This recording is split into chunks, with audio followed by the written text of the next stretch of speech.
Betul Mak Yun, betul. Dekat spy camera dekat hotel room korang. First step, bila korang dah masuk dalam bilik hotel, tutup semua lampu, tutup langsir, make sure bilik betul-betul gelap. Ambil pun korang, buka flash, jom kita siasat. Kalau ada lampu berkelip-kelip, maksudnya ada spy. Lagi satu cara, korang buka front camera. Sebab front camera kita boleh detect infrared yang tak boleh tengok dengan mata kasar. And kebanyakan spy camera pakai infrared. Korang boleh test pakai remote control.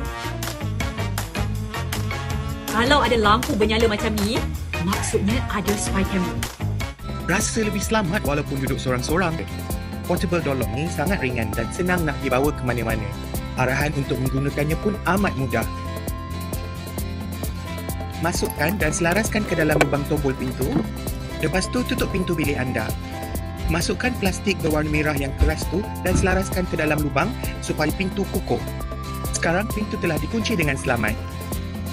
Pouch juga disediakan untuk penyimpanan dan senang dibawa ke mana-mana. So, you all dapatkan untuk kegunaan di rumah dan juga semasa travel nanti. Boleh tekan beg kuning.